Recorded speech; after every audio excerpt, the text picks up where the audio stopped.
स्त्री और पुरुषों का अलग रहने में और स्पर्श आदि के बचने में क्या चीज है? इतने इंकार में अनिष्ट वो नहीं होता है। धर्म के दो रूप हैं, लेकिन आप पीछे आप कर पीछे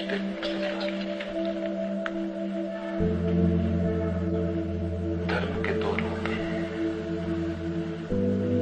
जैसा कि सभी चीजों के रूप हैं, एक स्वस्थ और एक अस्वस्थ। स्वस्थ धर्म तो जीवन को स्वीकार करता है, अस्वस्थ धर्म जीवन को अस्वीकार करता है। जहां भी अस्वीकार है वहां अस्वास्थ्य है। जितना गहरा अस्वीकार होगा उतना व्यक्ति आत्मघाती है। जितना गहरा स्वीकार होगा उतना ही व्यक्ति जीवनोन्मुख है। तो जिन धर्म शास्त्रों में कहा गया है स्त्री पुरुष दूर रहे, स्पर्श भी ना करें, मैं उन्हें रुग्ण मानता हूं, बीमार।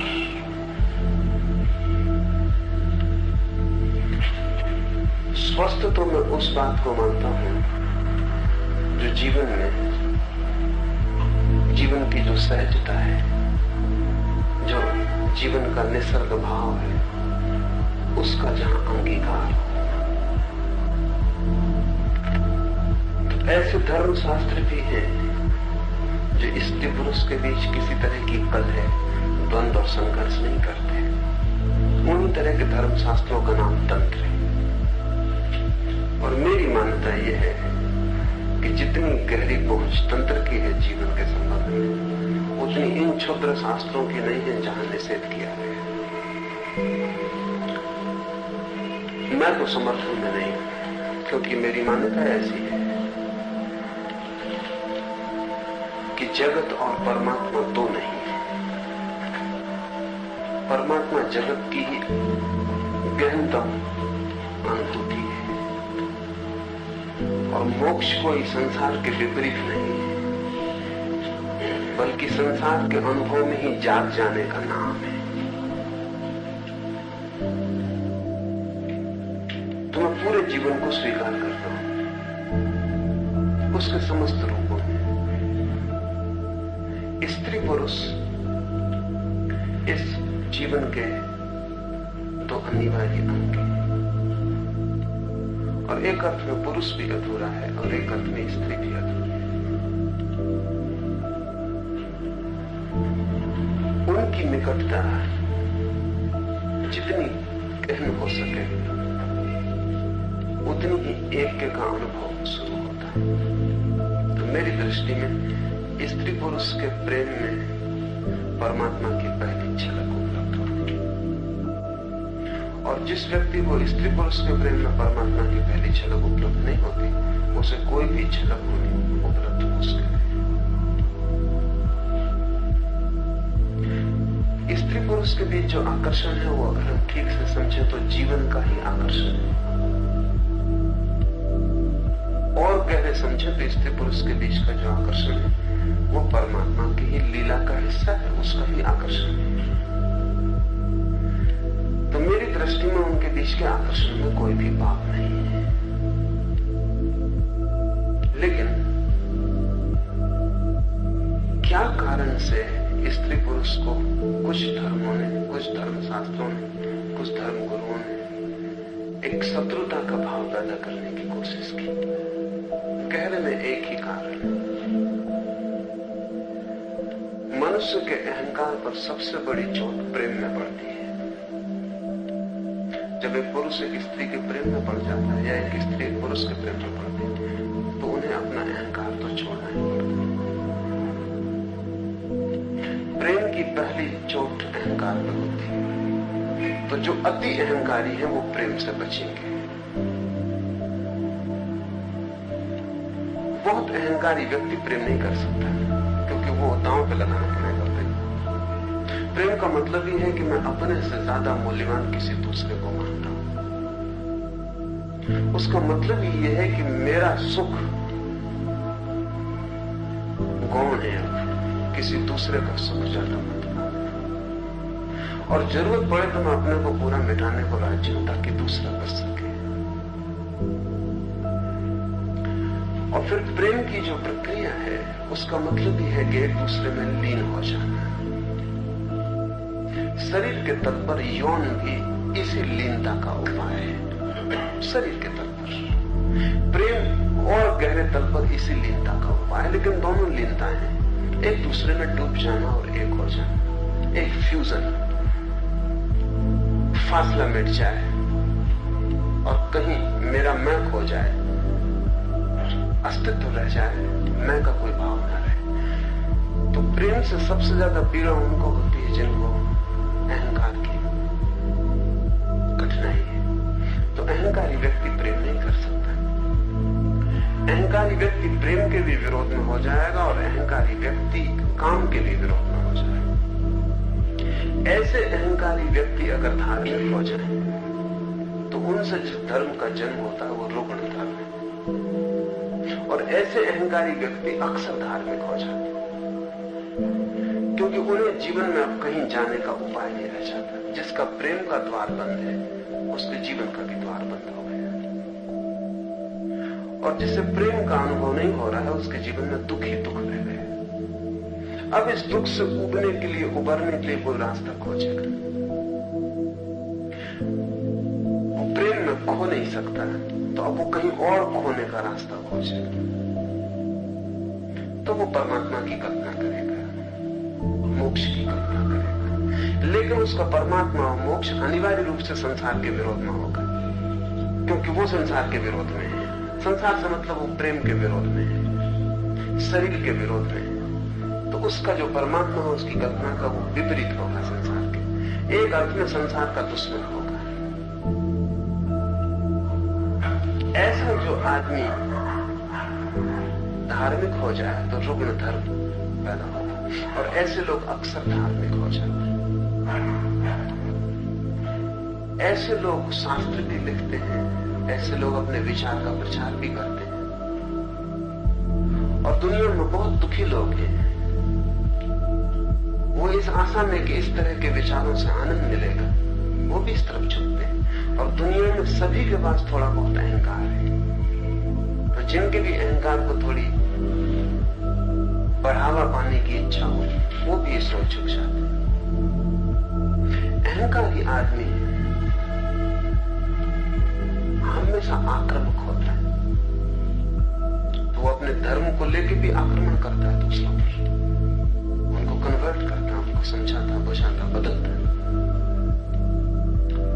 और चूंकि वो प्रेम, काम, जीवन के सामान्य संबंधों से अपने को दूर रखता है, स्वभावतः ऐसा लगता है कि वो बड़ा त्याग कर रहा है, और जिन चीजों में हमें सुख मिल रहा है उन सबको छोड़ रहा है। इसलिए हमारे मन में भी आदर पैदा होता है। आदर तभी पैदा होता है जब हमसे विपरीत कोई कुछ कर रहा हो जो हम ना कर पा रहे हैं, वो कोई कर रहा हो तो आदर पैदा होता है। और वो आक्रामक है, अहंकारी है, वो सब भांति अपने विचार को हमारे ऊपर थोपने की कोशिश करता है। हम उससे राजी ना भी हो पाए तो कम से कम हम में वो अपराध भाव, गिल्ट तो पैदा कर ही देता है कि तुम पाप कर रहे हो, तुम जो कर रहे हो वो गलत है और पाप है, इतना भाव तो वो पैदा कर ही देता है। इस भाव के बड़े मजेदार परिणाम होते हैं। इसका बड़ा परिणाम तो ये होता है कि जो आप कर रहे हैं वो छोड़ तो नहीं पाते क्योंकि वो स्वाभाविक है, लेकिन अब उसे करते वक्त आपको अपराध की प्रतीति होने लगती है। तो प्रेम जो है वो पाप हो जाता है। प्रेम भी करते हैं और भीतर कहीं गहरे में ये भी लगता रहता है कि कुछ गलत कर रहे हैं, कुछ पाप कर रहे हैं। इसका परिणाम ये होता है कि प्रेम से जो भी सुख मिलता था वो मिलना बंद हो जाता है। प्रेम जारी रहता है और सुख इस अपराध भाव के कारण मिलना बंद हो जाता है। जिस चीज में भी अपराध भाव पैदा हो जाए उसमें सुख नहीं मिल सकता। सुख के लिए पहली बात जरूरी है कि मन में अहोभाव हो, अपराध भाव ना हो। तो पुरुष का मन है कि स्त्री को प्रेम करे, स्त्री का मन है पुरुष को प्रेम करे। ये स्वाभाविक आकर्षण है, नैसर्गिक, कुछ इसमें बुरा नहीं। लेकिन अब वो जो अपराध पैदा कर देंगे त्यागी, वो जहर बन जाएगा। तो स्त्री पुरुष एक दूसरे के प्रति आकर्षित भी होंगे और साथ ही विकर्षित भी होंगे। एक दोहरी धारा, द्वंद्व और विपरीत स्थिति बन जाएगी, एक भीतरी कंट्राडिक्शन खड़ा हो जाएगा। ये सारी मनुष्य जाति में उन्होंने पैदा कर दिया। इसके उनको फायदे हैं, क्योंकि जब आपको प्रेम से कोई सुख नहीं मिलता तो उनकी बात बिल्कुल ठीक लगने लगती कि न तो इसमें कोई सुख है, और सुख नहीं मिलता इसलिए नहीं कि प्रेम में सुख नहीं मिलता इसलिए कि उन्होंने पाप का भाव पैदा कर दिया। अगर कोई बच्चे को समझा दे कि श्वास लेने में पाप है तो श्वास लेने में दुख मिलने लगे। हम जो भी समझाते हैं उसमें दुख मिलने लगेगा। दुख जो है वो कोई भी गलत काम हम कर रहे हैं उससे मिलने लगेगा। वो काम गलत है या नहीं ये सवाल नहीं है। जैसे जैन घर का बच्चा रात को खाना खाए तो लगता है कि पाप हो रहा है। जब मैंने पहली दफा रात में खाना खाया तो मुझे वॉमिट हो गई, एकदम उल्टी हो गई, क्योंकि 14 साल तक मैंने कभी रात खाना खाया नहीं था, घर को कभी खाता नहीं था, और रात खाना पाप था जाहिर। और जब पहली दफा विद्यार्थियों के साथ पिकनिक पे चला गया, वहां कोई जैन नहीं था, सब हिंदू थे। उन्होंने कोई दिन में कोई फिक्र नहीं की भोजन बनाने की या खाने की, और मेरे अकेले के लिए मुझे अच्छा भी नहीं लगा कुछ। दिन भर की थकान, पहाड़ी पे चलना, दिन भर की भूख, और फिर रात उनका खाना बनाना मेरे सामने, तो भूख भी, उनके खाने की गंध भी, तो मैं राजी हो गया। फिर मैंने सोचा कि इतने लोग इतने दिन से खा के अभी तक नर्क नहीं गए, एक दिन ही खा लेने से नर्क नहीं चला जाऊंगा। नर्क तो नहीं गया, लेकिन रात मेरी तकलीफें पड़ गई, मैं नर्क नहीं रहा, क्योंकि मुझे उल्टी हो गई खाने के बाद। 14 साल तक जिस बात को पाप समझा हो उसको एकदम से भीतर ले जाना बहुत मुश्किल। उस दिन जब मुझे उल्टी हो गई तो मैंने यही सोचा कि बात पाप ही है, तो उल्टी कैसे हो जाए। तो विशियस सर्किल है विचार के, तो दुष्ट चक्र है। जिस चीज को हम पाप मान लेते हैं उसमें सुख नहीं मिलता, दुख मिलने लगता है, और जब दुख मिलने लगता है तो उसे और भी पाप मानने लगा, गहरा भाव हो जाता है। जितना गहरा पाप मानते हैं उतना ज्यादा दुख मिलने लगता है। इस भांति 5000 साल से त्यागवादी आदमी की गर्दन पकड़े हुए, और वो बीमार लोग रुकने, जीवन को जो भोग नहीं सकते, क्योंकि जीवन के भोगने के लिए जो अनिवार्य शर्त है उसको वो पूरी नहीं कर सकते, उनका अहंकार बाधा बनता है। तब फिर वो कहना शुरू कर देते हैं कि सब अंगूर खट्टे, और वो इतना प्रचार किया हुआ अंगूर खट्टे होने का कि अंगूर खट्टे हैं या नहीं, जब आप उनको मुंह में डालते तो आपके दांत कहते हैं कि खट्टे हैं। प्रचार इतना बड़ा है। इन सारे लोगों ने स्त्री पुरुष के बीच बहुत तरह की बाधाएं खड़ी, और चूंकि इनमें अधिक लोग पुरुष थे इसलिए स्वभावतः स्त्री को उन्होंने बुरी तरह निंदित किया। ये सब शास्त्र रचने वाले चूंकि अधिकतर पुरुष थे इसलिए स्त्री को उन्होंने बिल्कुल नरक का द्वार बना दिया। तो नरक के द्वार को छूने में खतरा तो है ही, फिर नरक के द्वार के पास होने में खतरा है। और जितना इन लोगों ने ये भाव पैदा किया स्त्री नरक का द्वार है, स्त्री पुरुष के संबंध पाप है, अपराध, तो ये भी सामान्य मनुष्य थे, इनके भीतर भी स्त्री के प्रति वही आकर्षण था जो किसी और के मन में। और जब इन्होंने इतना विरोध किया तो यह आकर्षण और बढ़ गया। निषेध से आकर्षण बढ़ता है। जिस चीज का इनकार किया जाए उसमें एक तरह का रस पैदा शुरू हो जाता है। तो ये दिन रात इनकार करते रहे तो उनका रस भी बढ़ गया, और जब इनका रस बढ़ गया तो अगर इस तरह के लोग ध्यान करने बैठे, प्रार्थना करने बैठे, तो स्त्री ही उनको दिखाई पड़ने वाली। वो भगवान को देखना चाहते लेकिन दिखाई स्त्री पड़ती।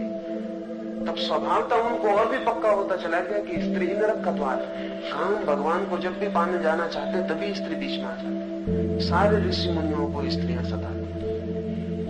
इसमें स्त्रियों का कोई कसूर नहीं, इसमें ऋषि मुनियों के मन की भावदशा है। ये ऋषि मुनि स्त्री के खिलाफ लड़ रहे हैं। कोई ऊपर इंद्र बैठा हुआ नहीं कि इनको अप्सराएं भेजते। मगर इन सबको अप्सराएं घेर लेती। नग्न स्त्रियां, सुंदर स्त्रियां, ये इनके मन के रूप है जो इन्होंने दबाया है, और जिसको निषेध किया है वो इतना प्रगाढ़ हो गया है, वो इतना प्रगाढ़ हो गया है कि अब वो बिल्कुल उनको वास्तविक मालूम पड़ता है। तो हम इनके कहने में भी गलती नहीं कि उन्होंने जो अप्सराएं देखी बिल्कुल वास्तविक है। ये अत्यंत रुग्ण चित्त की दशा है, विक्षिप्त चित्त की दशा है, जबकि कोई वासना इतनी प्रगाढ़ हो जाती है कि उस वासना से जो स्वप्न खड़ा होता है वो वास्तविक मालूम होता है। ये पागलमन की हालत है, और इन सबको स्त्रियां ही सताती क्योंकि इनका पूरे जीवन का सारा संघर्ष स्त्री से, जिससे संघर्ष है वो सताएगा। जिस दिन आपने उपवास किया है उस दिन भोजन के स्वप्न आ जाएंगे, और अगर 2-4 महीने का आपको लंबा उपवास करना पड़े तो आप डिलीरियम की हालत में हो जाएंगे। मस्तिष्क फिर जो भी देखेगा भोजन ही दिखाई पड़ेगा, कुछ भी सुनेगा भोजन ही सुनाई पड़ेगा, कोई भी गंध आएगी वो भोजन की ही गंध होगी। इससे कहीं कोई संबंध बाहर का नहीं, इसके भीतर जो अभाव पैदा हो गया है वो प्रक्षेपण कर रहा है। तो जब इन ऋषिमुनियों को ऐसा लगा कि स्त्री सब तरह डिगाती है और उनके ध्यान की अवस्था नष्ट हो जाती है, और वो बड़ी ऊंचाई पे चढ़ रहे थे और नीचे गिर जाते हैं, कोई ना गिरा रहा है न कहीं वो चढ़ रहे थे, सब उनका मन का खेल है, और जिससे लड़ रहे थे, जिससे भाग रहे थे, उसी से खींच के नीचे गिर जाते। तो फिर स्वभाव था, उन्होंने कहा कि स्त्री को देखना भी नहीं, छूना भी नहीं। स्त्री बैठी हो किसी जगह तो उस जगह पे एकदम मत बैठ जाना, कुछ काल व्यतीत हो जाने देना ताकि उस स्त्री की ध्वनि तरंगें उस स्थान से अलग हो जाए। अब ये बिल्कुल रुग्ण चित्त लोगों की दशा है। इतने भयभीत लोग, और जो स्त्री से इतने भयभीत हों, वो कुछ और पा सकेंगे इसकी संभावना नहीं। इस तरह के लोगों ने जो बातें लिखी है, मैं मानता हूं कि आज नहीं कल हम उनको विक्षिप्त, मनोविकारग्रस्त शास्त्रों में गिनेंगे। मेरा कोई समर्थन इनको नहीं। मेरा तो मानना ऐसा है कि जीवन में मुक्ति का एक ही उपाय है कि जीवन का जितना गहन अनुभव हो सके, और जिस चीज के हम जितने गहन अनुभव में उतर जाते हैं उतना ही उससे हमारा छुटकारा हो जाता है। अगर निषेध से रस पैदा होता है तो अनुभव से वैराग्य पैदा होता है। मेरी जो दृष्टि है कि जिस चीज को हम जान लेते हैं, जानते ही हमारा उससे जो विक्षिप्त आकर्षण था वो शांत होने लगता है, और स्वभावतः काम का आकर्षण सर्वाधिक है, होगा, क्योंकि हम उत्पन्न काम से होते हैं, और हमारे शरीर का एक एक कण जीवाणु काम कण है। माता पिता के जिस परमाणु से निर्माण होता है, फिर उसी का विस्तार हमारा पूरा शरीर है। तो हमारा रोण काम से निर्मित है, पूरी सृष्टि काम सृष्टि है। इसमें होने का मतलब ही काम वासना के भीतर होना। जैसे हम श्वास ले रहे हैं हवा में, उससे भी गहरा हमारा अस्तित्व काम वासना में है, क्योंकि श्वास लेना तो बहुत बाद में शुरू होता है। बच्चा जब पेट से मां के पैदा होगा और जब रोएगा तब पहली श्वास लेगा। इसके पहले भी 9 महीने वो जिंदा रह चुका है, और वो 9 महीने जो जिंदा रह चुका है वो तो उसकी काम ऊर्जा का ही सारा फैलाव है। तो वो जो काम ऊर्जा से हमारा सारा शरीर निर्मित है, कण कण निर्मित है, श्वास से भी गहरा हमारा उसमें अस्तित्व छिपा हुआ है। उससे भाग के कोई बच नहीं सकता, क्योंकि भागोगे ना, वो तुम्हारे भीतर है, तुम ही हो। तो मैं कहता हूं उससे भागने की कोई जरूरत नहीं, और भागने वाला उपद्रव में पड़ जाता है। तो जीवन में जो है उसका सहज अनुभव, उसका स्वीकार, और जितना गहरा अनुभव होता है उतने हम जाग सकते हैं। इसलिए मैं तंत्र के पक्ष में हूं, त्याग के पक्ष में नहीं हूं। और मेरा मानना है जब तक त्यागवादी धर्म दुनिया से समाप्त नहीं होते तब तक दुनिया सुखी नहीं हो सकती, शांत भी नहीं हो सकती। सारी रोग की जड़ इनमें छिपी। तंत्र की दृष्टि बिल्कुल उल्टी है। अगर स्त्री पुरुष के बीच आकर्षण है तो इस आकर्षण को दिव्य बनाओ, इससे भागो मत, इसको पवित्र करो। अगर काम वासना इतनी गहरी है तो इससे तुम भाग सकोगे भी नहीं। तो इस गहरी काम वासना को ही क्यों ना परमात्मा से जुड़ने का मार्ग बनाओ। और अगर सृष्टि काम से हो रही है तो परमात्मा को हम काम वासना से मुक्त नहीं कर सकते, नहीं तो कुछ होने का उपाय नहीं रह जाता। अगर कहीं भी कोई शक्ति है इस जगत में तो उसका हमें किसी न किसी रूप से काम वासना से संबंध जोड़ना ही पड़ेगा, नहीं तो इस सृष्टि के होने का कहीं कोई आधार नहीं रह जाता। इस सृष्टि में जो कुछ हो रहा है ये किसी न किसी रूप में परमात्मा से जुड़ा है। और हम आंखें खोल के चारों तरफ देखें तो सारा काम का फैलाव है। आदमी में तो हम बेचैन हो जाते हैं, वो ऋषि मुनि भी आदमी में बेचैन हो जाते हैं, लेकिन और तरफ उनको ख्याल में नहीं आता। सुबह जब पक्षी गीत गा रहे हैं तो उनको लगता है कि बड़ी दिव्य बात हो रही, लेकिन वो पक्षी जो पुकार लगा रहे हैं वो सब काम वासना की। और जब फूल खिलते हैं ऋषि की वाटिका में तो वो सोचता है बड़ी अद्भुत बात, वो फूलों को जाकर भगवान को चढ़ा रहा है, लेकिन सब फूल काम वासना के रूप, वो वीर्याणु है, उनमें छिपा बीज है जन्म का। और फूलों पर तितलियां घूम के उनके वीर्याणुओं को लेकर दूसरे फूलों से जाके मिला रही है। तो फूल देख के तो ऋषि खुश होता है कि उसको ख्याल में नहीं कि फूल जो है वो काम वासना का रूप। पक्षी का गीत सुन के खुश होता है, मोर नाचता है तो खुश होता है, कोयल पुकारती तो खुश होता है, लेकिन उसे पता नहीं सिर्फ आदमी में क्यों परेशान है, आदमी से क्या परेशानी है, वही काम, लेकिन आदमी के काम से वो परिचित हो, उसकी खुद की पीड़ा है। बाकी पूरी प्रकृति काम का फैलाव है। यहाँ जो भी दिखाई पड़ रहा है उस सबके भीतर काम छिपा हुआ है, सारा फैलाव, सारा खेल उसका। तो जो काम इतने गहरे में है वो परमात्मा से जुड़ा होगा। तंत्र कहता है सबसे ज्यादा गहरी चीज काम वासना है, क्योंकि उससे ही जन्म होता है, उससे ही जीवन फैलता है।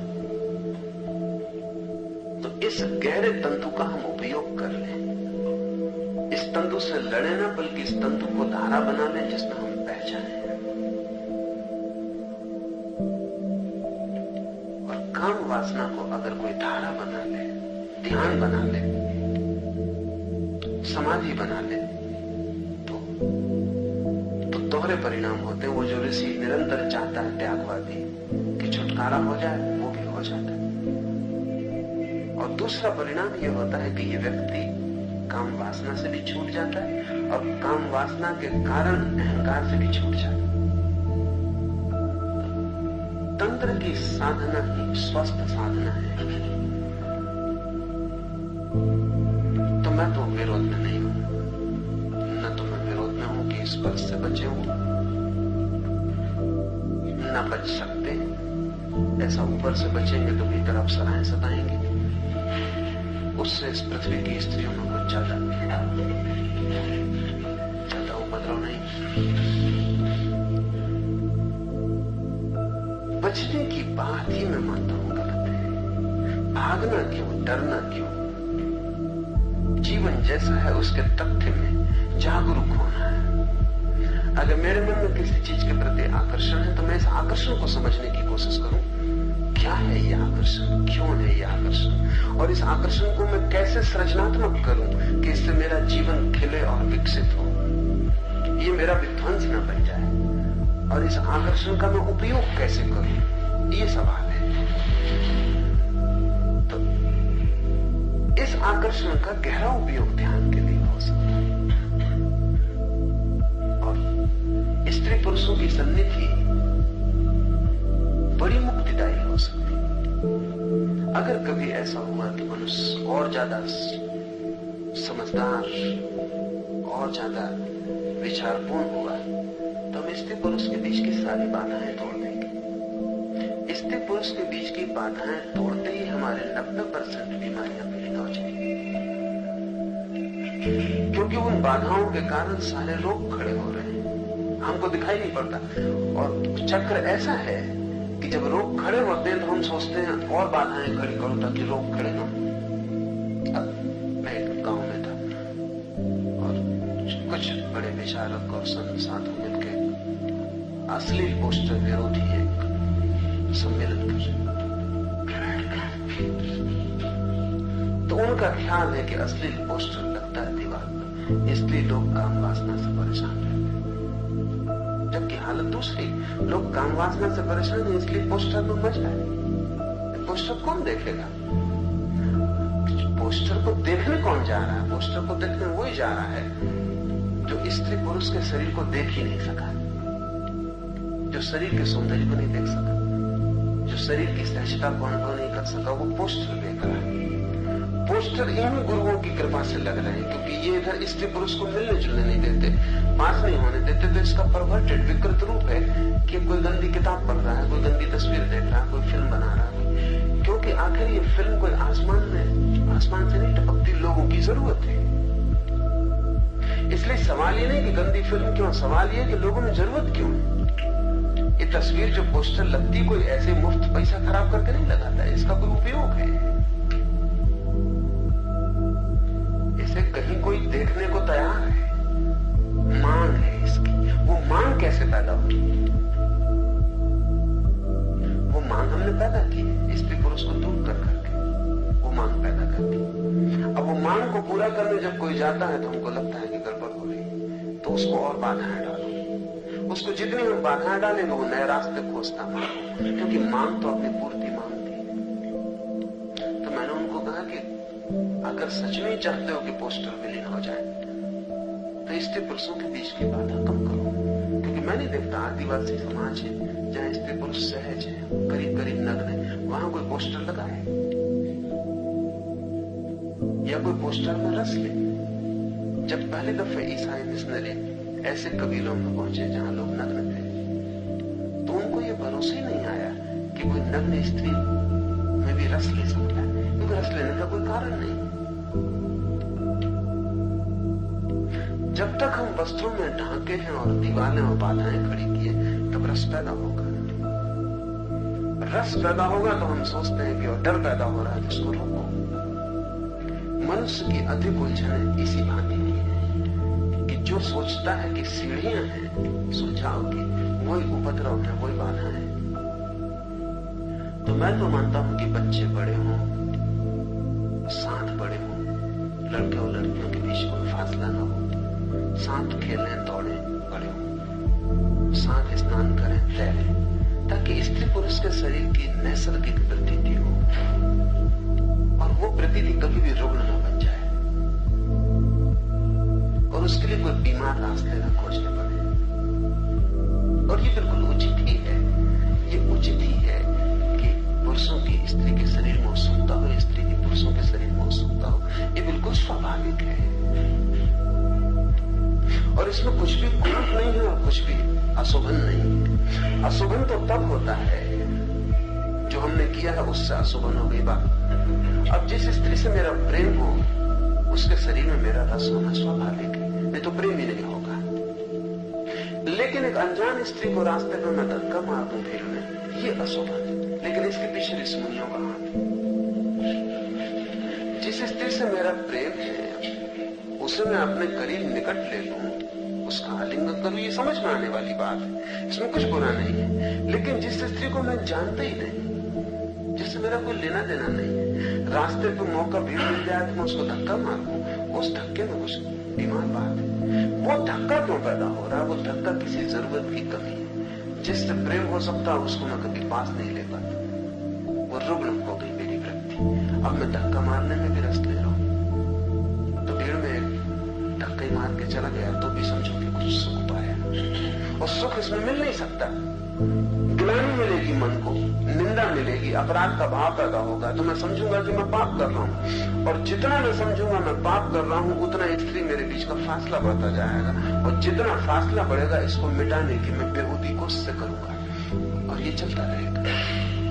तो मैं तो स्त्री पुरुष को निकट लाना चाहता हूं, इतना निकट कि उनको ये प्रतीति नहीं रह जानी चाहिए कि कौन स्त्री है कौन पुरुष है।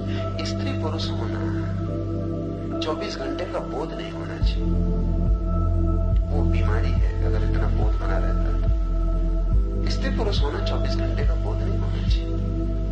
वो मिटेगा तभी जब हम बीच के रास्ते मिटाएंगे। और इसके गहरे परिणाम हो कि समाज की अश्लीलता, गंदा साहित्य, गंदी फिल्में, बेहुदा वृत्तियां वो अपने आप गिर जाएं और एक ज्यादा स्वस्थ मनुष्य का जन्म। और ये जो स्वस्थ मनुष्य है, इसकी मैं आशा कर सकता हूं कि धार्मिक हो सके, क्योंकि जो स्वस्थ ही नहीं हो पाया अभी, उसके धार्मिक होने की कोई आशा नहीं होती।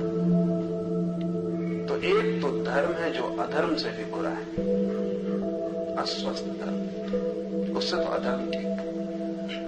और एक धर्म है जो अधर्म से श्रेष्ठ है, तो उसे मैं कहता हूं स्वस्थ धर्म।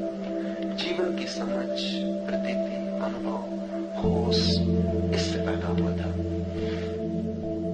स्त्री पुरुष जितने निकट होंगे उतना ही ये जो उपद्रव है शांत हो जाए। और ये उपद्रव शांत हो जाए तो असली खोज शुरू हो, क्योंकि आदमी बिना आकर्षण के नहीं जी सकता। और अगर स्त्री पुरुष का आकर्षण शांत हो जाता है तो वो और गहरे आकर्षण की खोज में लग जाता है। बिना आकर्षण के जीना मुश्किल, वही प्रयोजन है। और जो स्त्री पुरुष में लड़ता रहता है उसका आकर्षण तो कायम रहता है, दूसरा आकर्षण का कोई उपाय नहीं। परमात्मा मेरे लिए प्रकृति में ही गहरे अनुभव का नाम है। और जिस दिन वो अनुभव होने लगता है उस दिन ये सारे जिनसे हम बचना चाहते थे इनसे हम बच जाते हैं, पर बिना कोई चेष्टा की। एक तो कच्चा फल है जिसको कोई झटका देकर तोड़ ले, और एक पका हुआ फल है जो वृक्ष से गिर जाता है। न वृक्ष को खबर होती कि वो कब गिर गए, न फल को खबर होती कब गिर गए, न फल को लगता कि कोई बड़ा भारी प्रयास करना पड़ा, न कहीं कुछ होता नहीं, सब चुपचाप हो जाता। तो जीवन के अनुभव से एक वैराग्य का जन्म होता है जिसको मैं पका हुआ फल कहता हूं। और जीवन से लड़ने से एक वैराग्य का जन्म होता है जिसको मैं कच्चा फल कहता हूं। सब तरफ घाव छूट जाते और उन घावों का भरना मुश्किल है। तो मैं तो ऐसे किसी शास्त्रों के पक्ष में नहीं हूं। मेरा तो मानना यह है कि जो भी प्रकृति से उपलब्ध है उसका समग्र सर्वांगीण स्वीकार और उसी स्वीकार से रूपांतरण।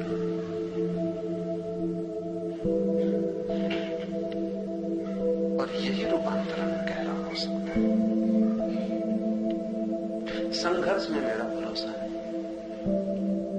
और इसी बात को मैं आस्तिकता कहता हूं।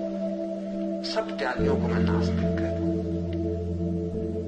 क्योंकि परमात्मा की सृष्टि उन्हें स्वीकार।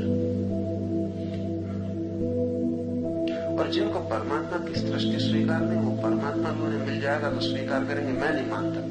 अस्वीकृति की उनकी आदत इतनी गहरी है कि जब वो परमात्मा को भी देखेंगे तो 1000 भूलें निकाल लेंगे कि इसमें ये पाप है।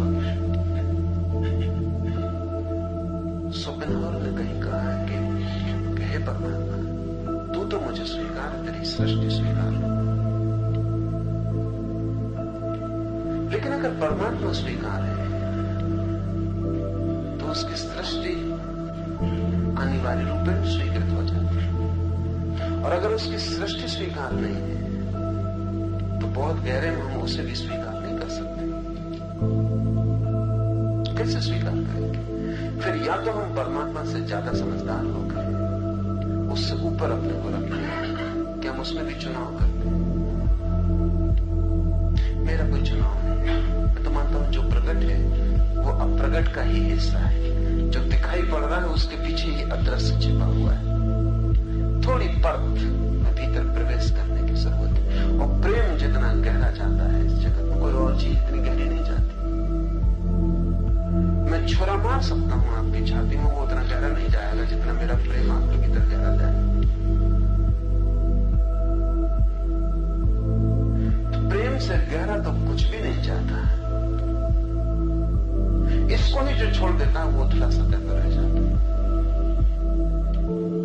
तो मेरे मन में तो ऐसे शास्त्र अनिष्ट है, और जितने शीघ्र उनसे छुटकारा हो उतना अच्छा है। और ऐसे ऋषि मुनियों मानसिक रोग है।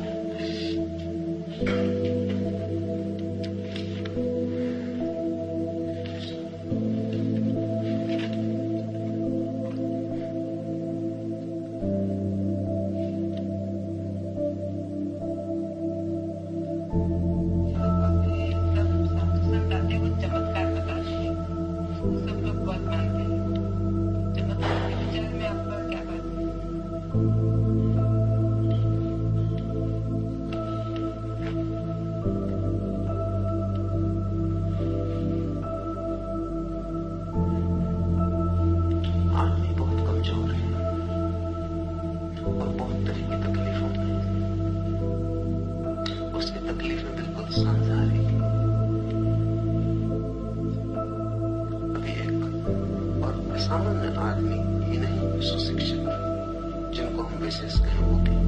अभी एक 4-6 दिन पहले कलकत्ता से एक डॉक्टर को पता मुझे, वो डॉक्टर है, तबादला करवाना है कलकत्ता से बनारस, पत्नी बच्चे बनारस।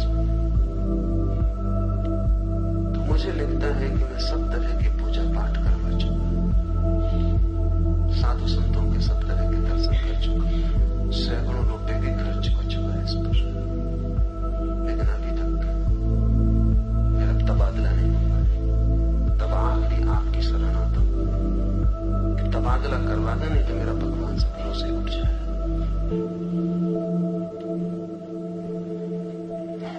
इधर मैं देखता हूं 100 में 99 आदमियों की तकलीफें ऐसी हैं, और जितना गरीब मुल्क होगा उतनी ये तकलीफें ज्यादा होंगी।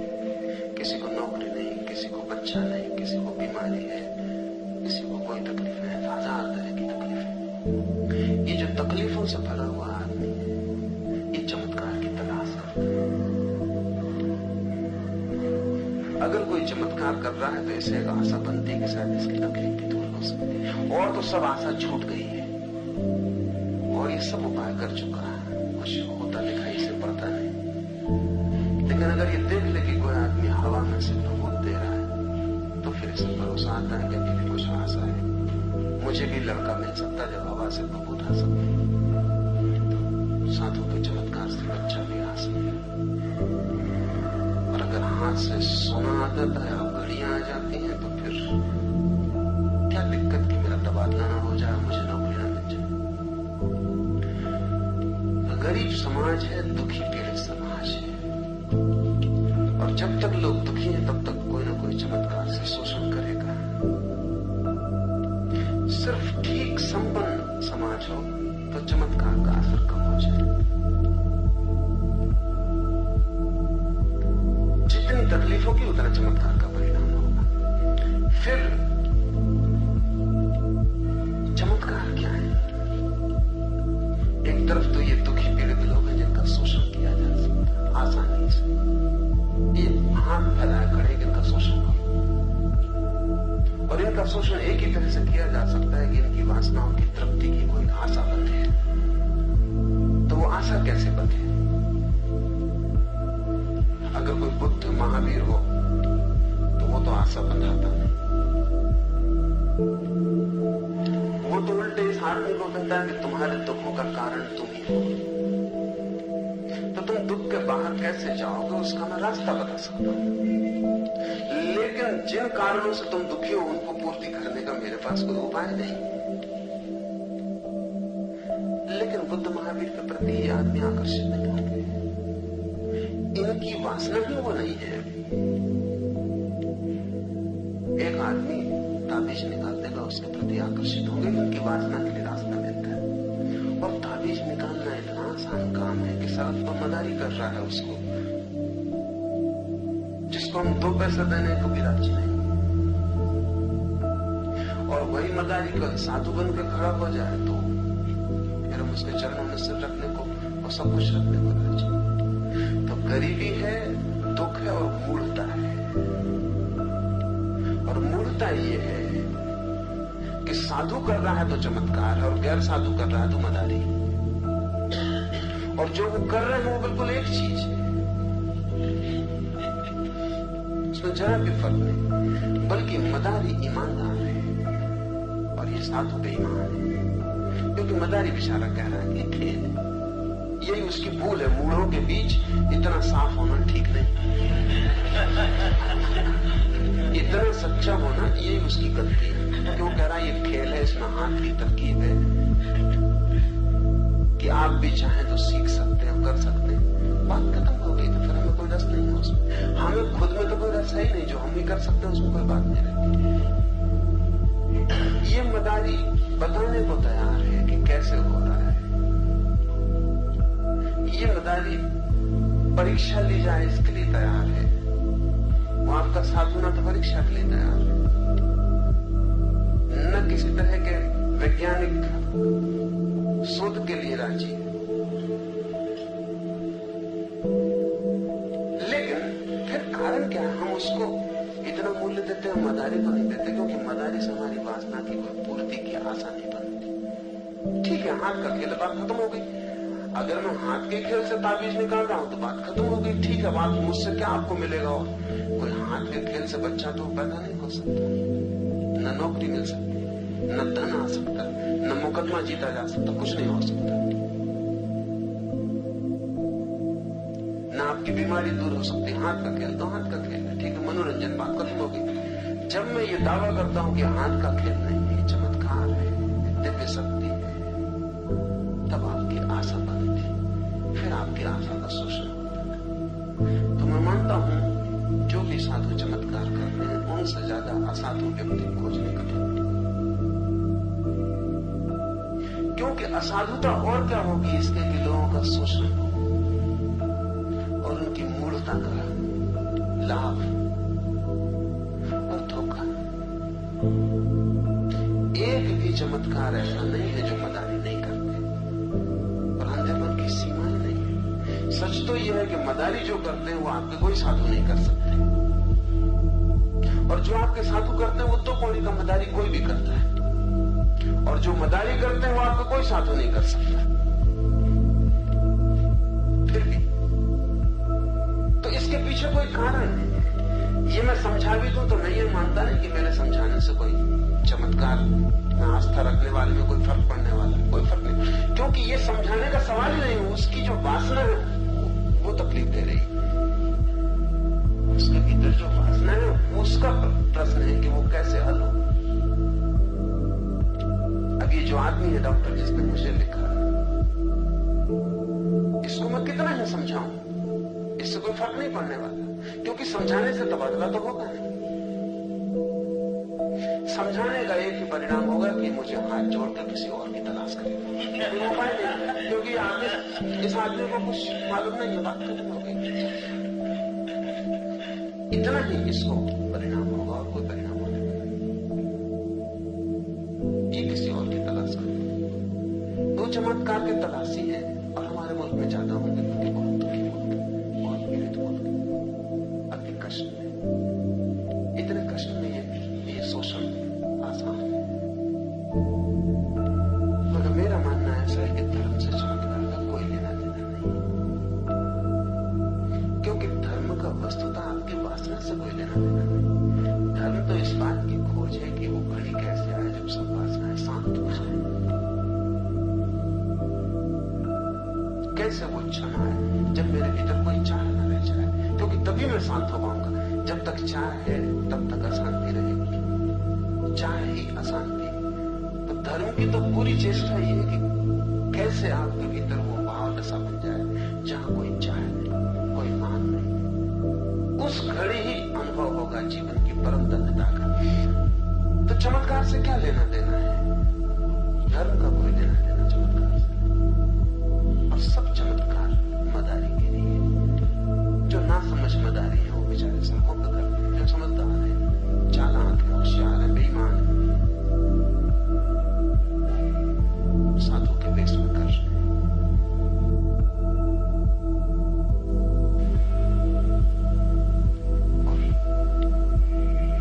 इनको तोड़ा भी नहीं जा सकता, वो भी मैं समझता हूं। इनके खिलाफ कुछ भी कहो उससे कोई परिणाम नहीं होता। परिणाम उस आदमी पे हो सकता है जो वासना के पीछे ना हो, ऐसा आदमी खोजना मुश्किल है। एक स्त्री मेरे पास आई, बच्चा चाहिए। और उसको मैं समझा रहा हूं कि सब चमत्कार मदारीगिरी है। वो उदास हो गई बिल्कुल। वो बोली कि सब मदारीगिरी है।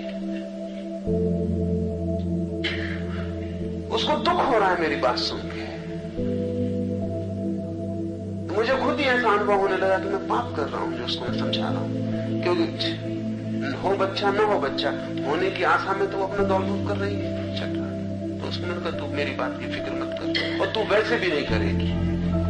तू जा कोई और खोज, कोई ना कोई पता नहीं कोई कर सके चमत्कार। उसकी आंखों में ज्योति वापस लौट आई। उसने कहा आप कहते हैं कि शायद कोई कर सके।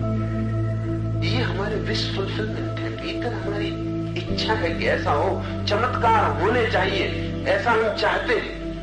इसलिए फिर कोई तैयार होकर बता देता है कि देखो ये हो रहे हैं, तुम चाहते थे वो इच्छा पूरी हो गई। और उन चमत्कारियों से कोई भी नहीं कहता कि तुम राख ही निकालते हो तो क्यों राख निकालते, कुछ और काम की चीज निकालो, इस वक्त में कुछ काम हो। क्या तुम ताबीज निकाल ही रहे हो और चमत्कार ही दिखा रहे हो, तो फिर इस मुल्क में कुछ और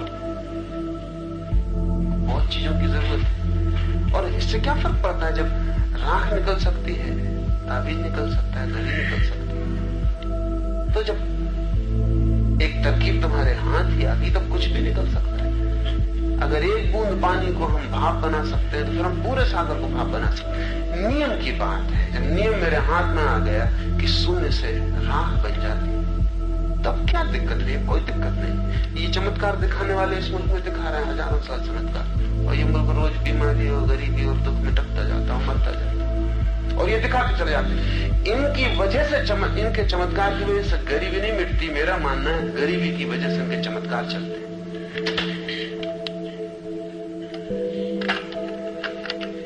थोड़ी देर को सोचो, यहाँ इतने लोग बैठे हैं, अगर अभी यहाँ बाहर पता चले कि सत्य साईं बाबा मौजूद है तो आपके मन में पहला ख्याल क्या आएगा? और कोई ये कह दे कि वो जो भी आपकी इच्छा है उनसे पूरी हो सकती है, फिर आपकी समझने में उत्सुकता नहीं रह जाएगी। फिर आप चाहेंगे कि कभी यहां से छुटकारा हो जाए, क्योंकि समझ में तो पीछे भी हो सकती है।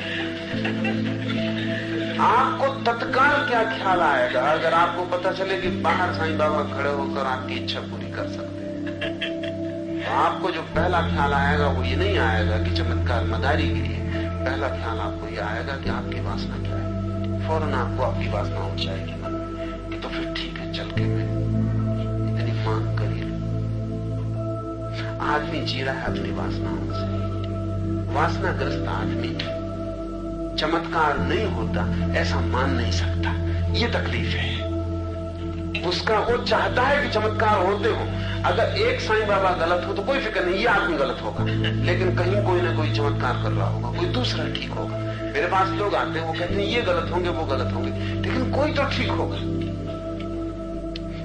ये सवाल नहीं है सब गलत सिद्ध हो जाए तो रोज पता चल जाता है कि फला आदमी गलत सिद्ध हो गया, पर कोई फर्क नहीं पड़ता। चमत्कार जारी रहते हैं।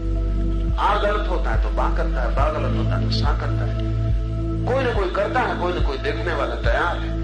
चमत्कार नहीं रुकते, चमत्कारी गिरते जाते हैं, चमत्कार नहीं रुकते, क्योंकि कोई बहुत मौलिक वासना की तृप्ति हो रही है। हम हैं दीन और दुखी, बड़ी चाहों से भरे, और कोई आशा नहीं दिखती कि चाहे पूरी हम कर पाएंगे। कोई पूरी कर दे आकाश से तो ही एकमात्र आशा है। इसलिए दुनिया में चमत्कार होते रहेंगे जब तक दीनता, दुख, पीड़ा, मूढ़ता सघन है। और मैंने देखता कि कभी भी ऐसा मौका आएगा कि आदमी इतना समझदार होगा कि चमत्कार न चले। बहुत मुश्किल देता है। 5000 साल पहले चलते थे तो हम सोचते थे विज्ञान विकसित नहीं हुआ है। अभी भी चलते हैं और विज्ञान इतना विकसित है, लेकिन कोई फर्क नहीं पड़ता, कोई फर्क नहीं पड़ता। आदमी जब तक नहीं बदलता कोई फर्क नहीं पड़ेगा। आप कुछ भी खोजबीन करके ले आओ, सब जाहिर कर दो। इधर मैंने प्रयोग किए, मैं सोचा कि शायद इसका कुछ परिणाम हो, लेकिन मुझे लगा नहीं होगा। मैंने 2 मित्रों को राजी किया, मैं तुम्हें लेके घूमूं सारे मुल्क, और जो जो चमत्कार लोग दिखाते हैं तुम मंच पे खड़े होकर दिखा दो, और फिर हम लोगों को समझा दें कि सब खेल है। कुछ मित्रों को उनके दिखाए तो उन्होंने देख के कहा कि हाँ ये होगा खेल। लेकिन सत्य साईं बाबा, तब मैंने कहा कि बेचूल है, इसमें कोई मतलब नहीं इन दो विचारों को परेशान करना। वो कहेंगे कि ये है मदारी, लेकिन वो थोड़ी मदारी।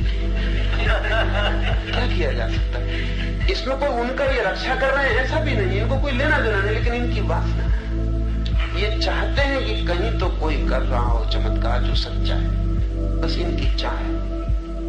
तो मैं तो सख्त खिलाफ हूं, क्योंकि मेरा मानना है कि इन क्षुद्र बातों में लोगों को उलझाना, उनका समय नष्ट करना, उनके मनों को लुभाना, व्यर्थ उलझाव में बनाए रखना कुछ हल तो नहीं होता। धार्मिक व्यक्ति का तो कर्तव्य एक है कि कैसे व्यक्ति का दुख शांत हो। इस दिशा में अगर वो कुछ उनको बता सके, कुछ उनको करवा सके, कुछ उनके जीवन को बदलने की कीमिया खोज सके। बुद्ध ने कहा है कि मैं चिकित्सक हूं, वैद्य हूं, मैं कोई चमत्कार नहीं दिखा सकता, मैं तुम्हें सिर्फ औषधि की प्रक्रिया बता सकता हूं। और तुम बीमार हो तो अगर तुम्हारी बीमारी को मिटाने की इच्छा हो तो ये औषधि का उपयोग कर सकते हो। तो मेरा तो औषधि में भरोसा है। लेकिन इस तरह की उत्सुकता उन लोगों में होती है जो कि सच में ही शांति की खोज में।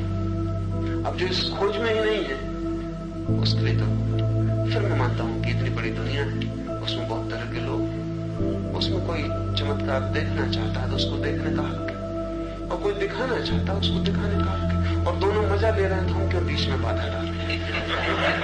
उनको लेने देना चाहिए, कभी समझ आएगी।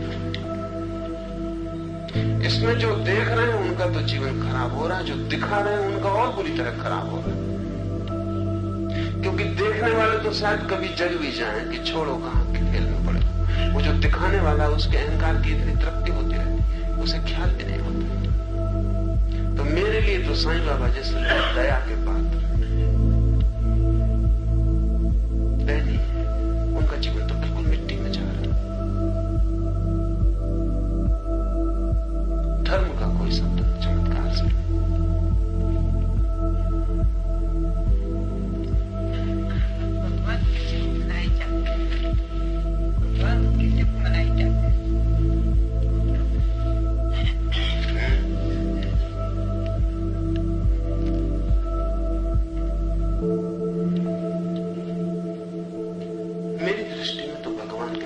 कुछ और है नहीं। कोई जागा हुआ भगवान है, कोई सोया हुआ भगवान है, कोई अच्छे भगवान, कोई बुरे, लेकिन भगवान के सिवाय कुछ भी नहीं। बिल्कुल, क्योंकि उसके सिवाय कुछ भी नहीं। अगर बुरे को हम काट दें उससे तो फिर बुरा होगा कैसे? होना मात्र ही उसका है। तो कोई राम की शक्ल में भगवान, कोई रावण की शक्ल में भगवान। लेकिन रावण को अगर हम कह दें कि उसमें भगवान नहीं है तो फिर रावण के होने का कोई उपाय नहीं रह सकता। होगा कैसे? अस्तित्व ही उसका है। तो हमें कठिन लगता है कि बुरे भगवान कैसे, चोर भगवान कैसे। बाकी अगर वही है तो चोर में भी भगवान।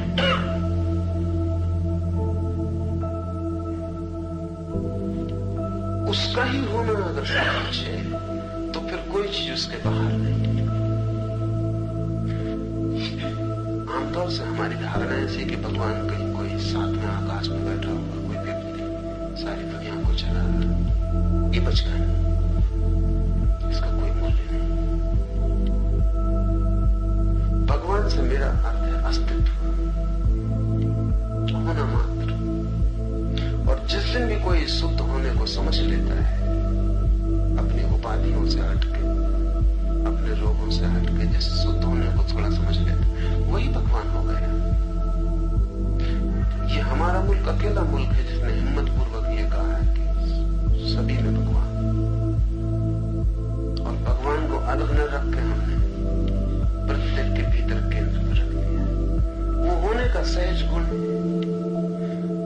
जानो, सोए रहो, मत पहचानो, ये हो सकता है। मगर वो भी तुम्हारी मर्जी। कोई भगवान अपने को नहीं पहचानना चाहता तो क्या किया जा सकता? वो नहीं पहचाना है, लेकिन जिसने भी पहचानो वो जिन ख्याल में आ जाए। तो भगवान कहीं कोई दूर, कोई अलग वस्तु है, ऐसा नहीं है। मेरी धारणा यह है कि तुम्हारा होना ही भगवत्ता है। पर जैसे मछली को पता नहीं चलता कि सागर कहां है, पता भी कैसे चले, क्योंकि उसी में पैदा होती है, उसी में जीती, उसी में मरती। मछली को तो पता ही तब चलता सागर का जब कोई उसे खींच के किनारे पे निकाल देता। हमारी मुसीबत यह है कि भगवान को छोड़कर कोई किनारा भी नहीं जहां खींच के हमको निकाला जा सके। इसलिए हमको कोई पता नहीं चलता उसके होने का कि वो क्या है, कहां है। मछली तट पे आके तड़फती, तब उसको पता चलता है कि कुछ खो गया जो सदा था, लेकिन जब था तब पता भी नहीं चलता था। आदमी को भगवान के बाहर नहीं खींचा जा सकता है, यही तकलीफ। नहीं तो हमको पता चल जाए कि भगवान क्या है। तो लोग कहते हैं कि भगवान मिलता नहीं हो, मैं कहता हूं चूंकि तुमने कभी खोया नहीं, यही तकलीफ। एक दफे भी बोलते थे तो तुम्हें मिल जाता। मिलने के लिए खोना बिल्कुल जरूरी शर्त है। तो चूंकि हम उसी में जी रहे हैं, हम वही है।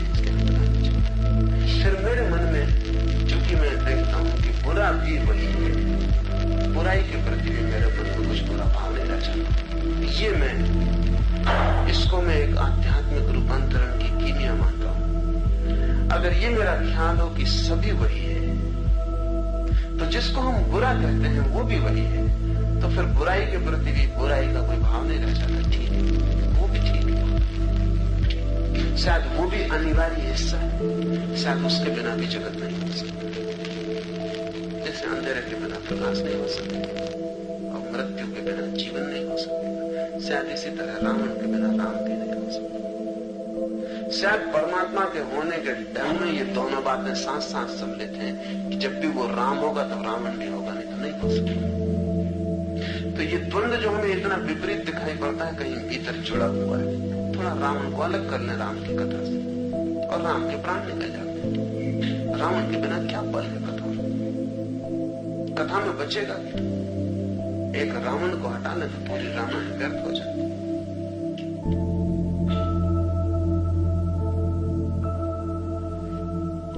तो जब मैं ऐसा देखता हूं कि बुरा और भला एक ही सिक्के के दो पहलू हैं, तो बुरा भी कुछ बुरा नहीं रह जाता। इसलिए मेरी कोई चेष्टा ऐसी नहीं कि बुरे आदमी को अच्छा बनाओ। मेरी चेष्टा ऐसा कि बुरा आदमी ठीक से बुरा हो जाए और अच्छा आदमी ठीक से अच्छा हो जाए। मेरा फर्क समझ में कि बुरा आदमी अच्छा हो जाए, ऐसी मेरी कोई कोशिश नहीं कि रावण को राम बनाओ, कुछ मतलब हल ना होगा, सब खराब हो जाए, सब खराब हो जाए।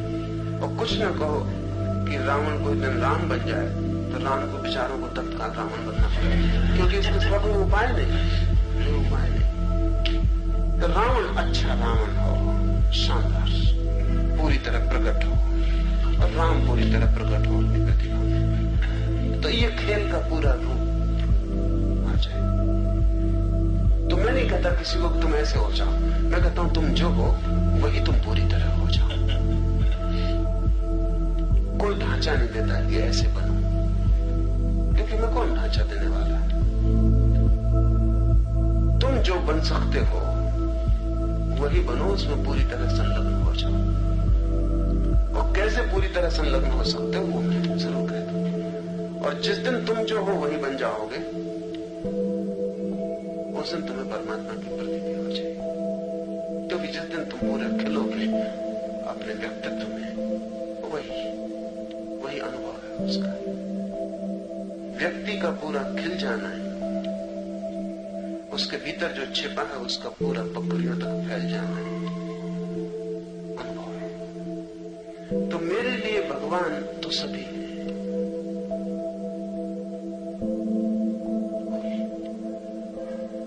अगर इसका ख्याल भी पैदा हो जाए कि मैं भी भगवान हूं, तो तुम्हारी जिंदगी बदलनी शुरू हो जाए। क्षुद्र से जोड़ना ही क्यों नाता अपना, नाते जोड़ना हो तो विराट से जोड़ लेना चाहिए।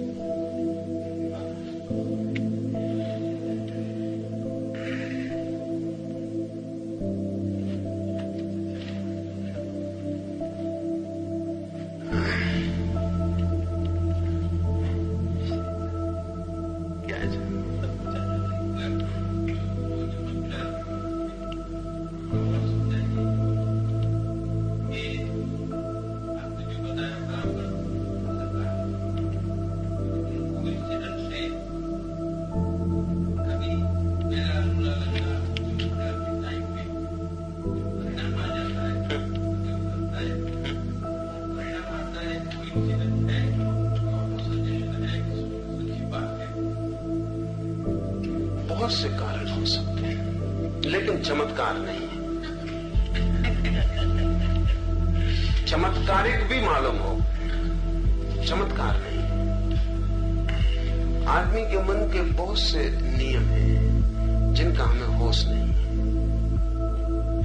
और उन नियमों के कारण बहुत सी घटनाएं घटती। एक युवक मेरे पास आता,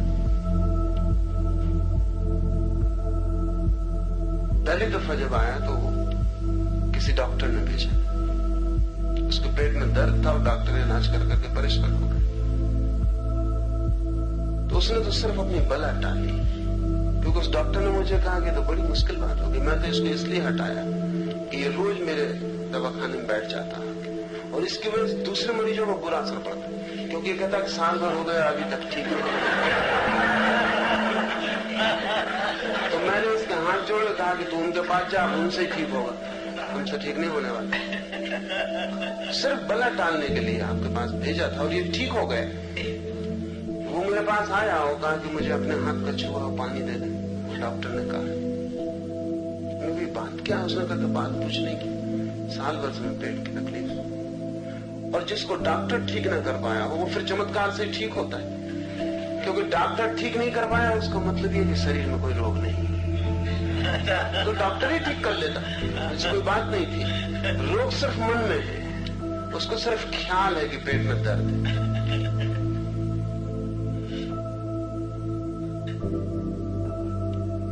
मैं उसको इनकार किया, कहा कि ये मैं करूंगा नहीं, क्योंकि कल और लोग आ जाएं। तब उसने मेरे पैर पकड़ लिए। आप क्या कह रहे, मैं किसी को बताऊंगा नहीं, ये बात छिपती नहीं। तू साल भर से बीमार है और अगर ठीक हो गए तो तू तो ठीक हुआ, हम फंस गए, तो और लोग आ जाएंगे। 12 बजे रात तक मैं उससे रोके रहा। जब वो बिल्कुल छाती पीट रोने लगा, मेरी माँ मौजूद थी वहां। उसने मुझे कहा कि बेचारा सिर्फ पानी ही मांगता है। 3 घंटे से मैं सुन रही तुम्हारी बातचीत, इसको पानी तो हो ठीक न हो ठीक, झंझट मिटाओ, सो जाओ। पर 3 घंटे उसे रोकना जरूरी था, क्योंकि जितना मैंने उसे रोका उतना उसका पक्का होता गया कि पानी में कुछ है। रोकने की बात भी क्या थी?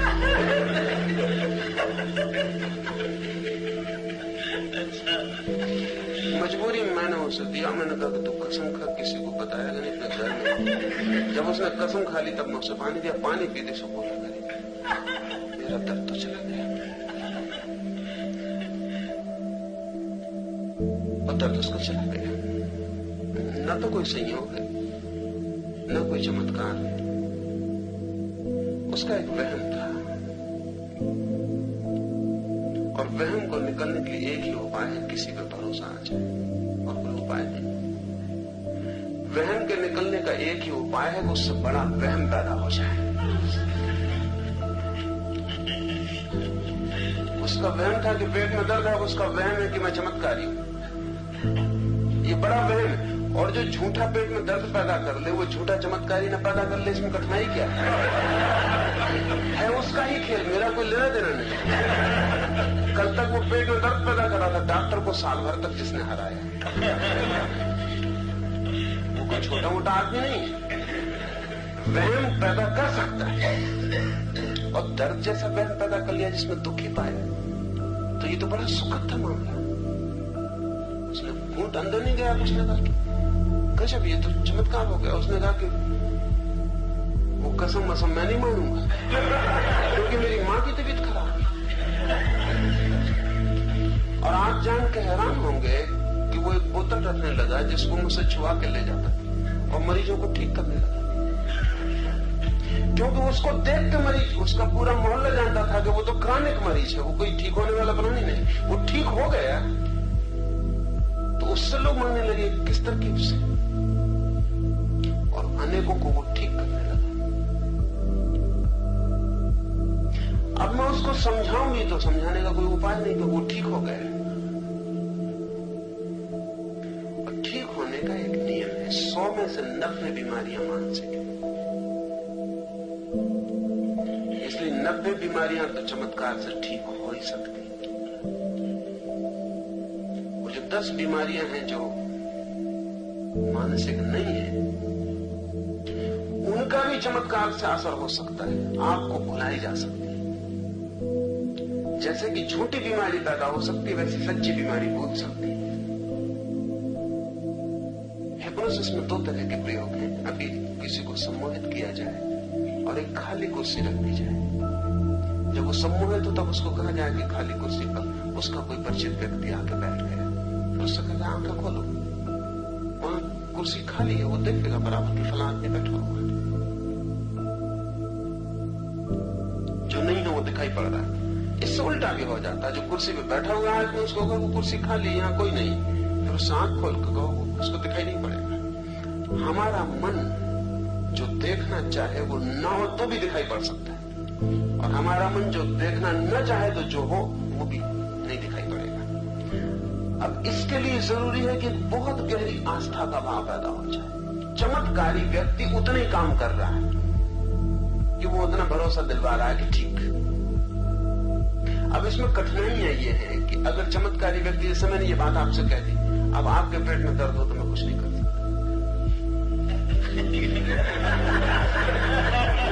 मेरा चमत्कार काम नहीं करेगा। आपके पेट में दर्द हो तो मैं तभी आपका ठीक कर सकता हूं जब मेरे आसपास में हवा बना के रखूं पूरी की पूरी कि मैं चमत्कारी हूं। इसमें जरा भी एक्सप्लेनेशन खतरनाक है। इसमें जरा सी व्याख्या साफ हो गई आपकी तो फिर आपको फायदा मुझसे नहीं हो सकता।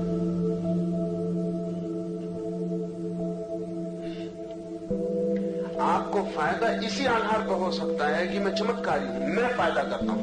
अगर मैं आपको कहूं कि आपसे आपको ही फायदा हो गया है, मैं सिर्फ बहाना था, तो हो सकता है दर्द चला गया हो वो भी वापस लौट आए, बिल्कुल लौट सकता, क्योंकि उसका मतलब चमत्कार आपका अपने पे भरोसा है ही नहीं। यही तो तकलीफ है, इसलिए कोई और चाहिए। आत्मविश्वास की कमी आपकी बीमारियों का आधार है। तो कोई आपको चाहिए जो आत्मविश्वास दिला दे, वो किसी भी तरह से दिला दे, तो जितना प्रतिष्ठित हो वो विश्वास उतना फायदे का है। जैसे अगर आपको मुझे सच में ठीक करना है तो मेरे आसपास 10-25 लोग चाहिए जो आपके आते से बताने लगे किसी की टांग ठीक हो गई, किसी का कान ठीक, और ये अपने आप इकट्ठे हो जाते हैं, कोई इकट्ठा करने की कोई जरूरत नहीं पड़ती। क्योंकि अगर मेरे पास 10 आदमी आए उसमें से 2 ठीक हो जाएं, जो 8 ठीक नहीं होंगे वो किसी दूसरे को तलाशेंगे, वो यहाँ का लिए आएंगे, वो जो 2 ठीक हो गए वो यहाँ आएंगे। मेरे आसपास इस तरह के लोगों की भीड़ इकट्ठी हो जाएगी जो मुझसे ठीक हो। और जब एक नया आदमी आता है बीमारी लिए हुए, तो बीमारी तो वो छोड़ नहीं चाहता है, यहाँ देखता है इसका ये छूट गया, उसका वो छूट गया। मेरे आने के पहले चमत्कार काफी हो चुका हो, बस वो मेरे पास आने की बात है, वो ऊंट पर आखिरी तिनका रखना, वो ठीक हो जाएगा। ये जो ठीक होना है ये सीधे मन के नियम से हो रहा है, और चूंकि आप अपनी बीमारियां पैदा कर रहे हैं इसलिए चमत्कार दिखाए जा रहे हैं, नहीं तो कहीं कोई चमत्कार की जरूरत नहीं। और ये चमत्कार खतरनाक है। खतरनाक इसलिए है कि आपकी मूल जो बीमारी की आधारशिला थी वो नहीं बदलती, बीमारी बदल जाती। इस आदमी का पेट ठीक हो गया लेकिन आदमी तो वही का वही, कल ये सिर दर्द पैदा कर लेगा, फिर उसको किसी चमत्कार की जरूरत है, परसों ये पैर में तकलीफ पैदा कर लेगा, इसका मन तो वही का वही है। बीमारी एक तरफ से हटा दी, अभी दूसरी तरफ से पकड़ लेगा। इस आदमी को कोई लाभ नहीं हो रहा है, क्योंकि इस लाभ तो इसको तभी हो सकता है जब ये समझ ले कि बीमारी मैं पैदा कर रहा हूं, और होशपूर्वक उस बीमारी को छोड़ दे, तो फिर ये आदमी दोबारा बीमारी पैदा नहीं करेगा। तो मेरे सामने 2 विकल्प रहे सदा कि क्या मैं आपकी एक बीमारी में सहायता करके छोड़ दूं, दूसरी बीमारी आप पैदा करें। मेरे लिए सरल काम वही था कि आपकी एक बीमारी ठीक कर दिया, आपको लगा कि बिल्कुल ठीक हो गया, बात खत्म। उसमें समझाने बुझाने की कोई भी जरूरत नहीं, समझाने बुझाने का काम ही नहीं है उसमें। उसमें तो चमत्कारी पुरुष जितना चुप रहे उतना अच्छा है, क्योंकि आप में बुद्धि डालना ठीक नहीं। अब बुद्धि से ही आपको फायदा हो रहा है। दूसरा यह है कि मैं आपको समझाऊं कि आपकी सारी बीमारी, सारे दुख की जड़ क्या है, मगर तब मुझे चमत्कारी होने का कोई उपाय नहीं। तब तो मैं आपके साथ संघर्ष करूं, आपकी बुद्धि को निखारूं, तोड़ूं, मिटाऊं, नया बनाऊं, कि किसी तरह ऐसा क्षण आ जाए कि ना तो आप झूठी बीमारी पकड़ो, न झूठे चमत्कारों की जरूरत रहे। आप मुक्त हो जाएं भीतर अपनी बीमारी से, अपने बल से। उसमें आपकी सहायता करूं। सच्चा शिक्षक मैं उसको कहता हूं जो आपको सहायता करे स्वतंत्र होने के लिए, कि एक दिन आप मुक्त हो जाएं और स्वतंत्र हो जाएं, अपने पैर पर खड़े हो जाएं। और झूठा शिक्षक मैं उसको कहता हूं जो आपकी बीमारी भी ठीक करे, लेकिन उसी कारण से करे जिस कारण से बीमारी थी। मैं एक कहानी कहता रहा हूं। एक घर में एक मेहमान आके रहा, तो मेहमान जवान था और बिगड़ न जाए तो घर के लोगों ने उसको डरवा रखा था कि बाजार न जाए, रात सिनेमा न जाए। बीच में एक मरघट पड़ता था तो कह रखा था कि उस मरघट से गुजरना बहुत खतरनाक है, भूत प्रेत। तो उसे भूत प्रेत का डर पैदा हो गया, तो वो रात तो नहीं जाता था बस्ती की तरफ, लेकिन धीरे धीरे डर इतना बढ़ा कि दिन में भी वो अकेला न जाए। तो घर के लोगों ने कहा तो मुसीबत हो गई। वो भूत प्रेत जिनसे रात में डरवाया था वो कोई कंपार्टमेंट तो मानते नहीं, वो दिन में भी डरवाएंगे।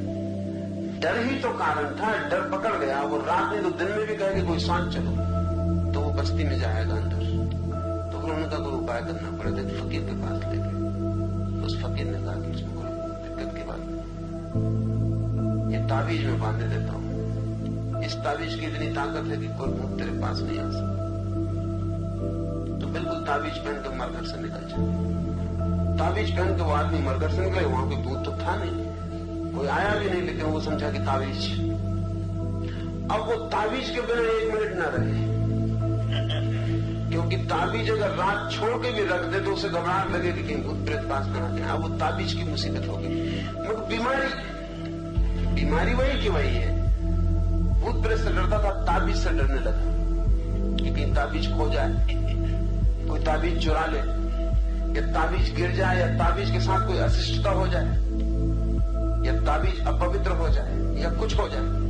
और वो 24 घंटे ताबीज से घिस गया। बीमार वहीं का वहीं है। कल भूत सता रहे थे, अब ताबीज सता रहे। अब उसको ताबीज से छुटकारा करवाना। हम छुटकारा करवा सकते हैं दूसरी चीज पकड़ा के, मूल आधार वही रहे। मेरी प्रतिक्रिया सारी इतनी है कि आपको कोई ताबीज न देना पड़े।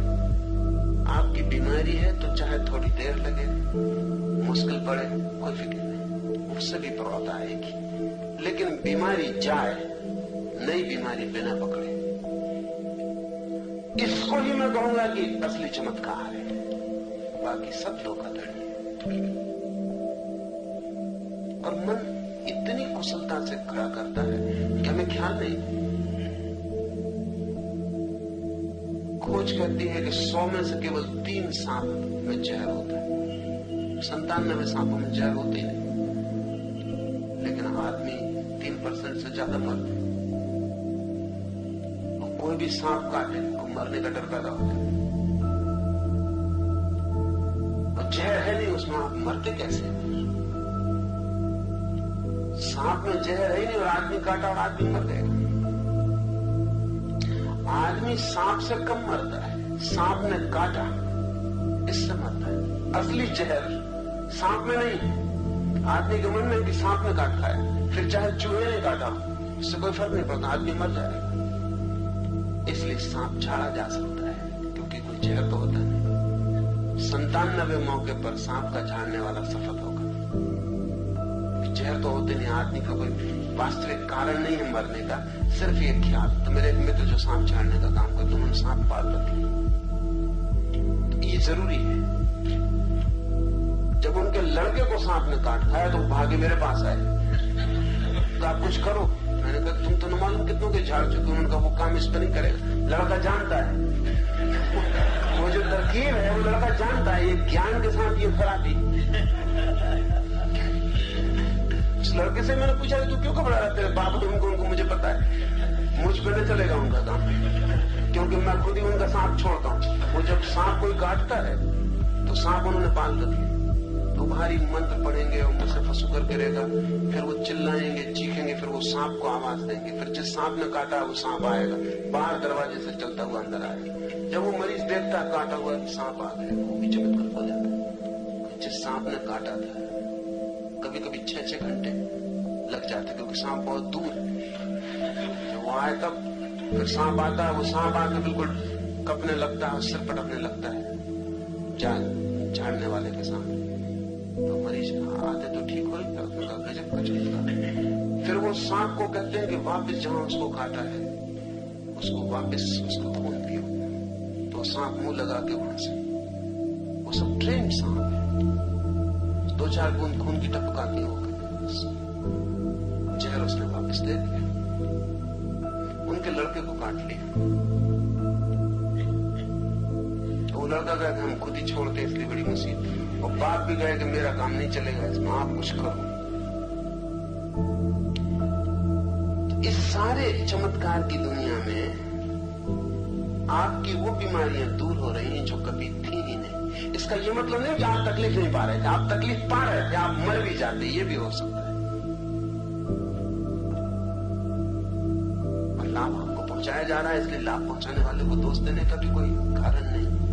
जब तक आप हो तब तक किसी को झूठा सांप झाड़ना पड़ेगा, ये आपकी वजह से उपद्रव है।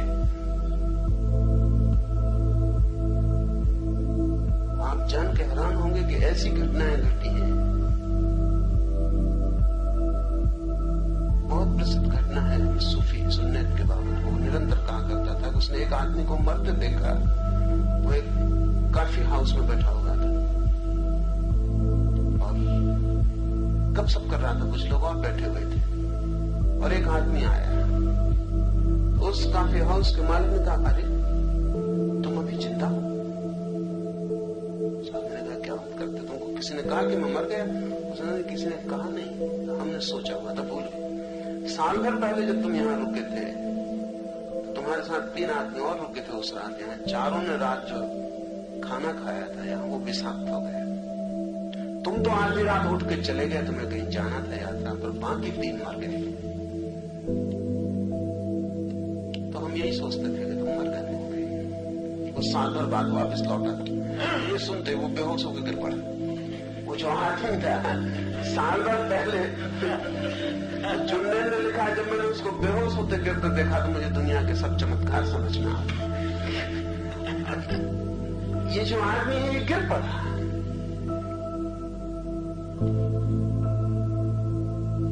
मर गए, विषाक्त भोजन, साल भर का फासले मिट गया, उसको ख्याल ही नहीं रहा कि साल भर पहले की बात है। उसको होश में लाने के लिए पड़ोस से झाड़ने फूकने वाले बुलाने पड़े, बामुश्किल वो होश में आया। आदमी का मन और उसके नियम, उनसे सारा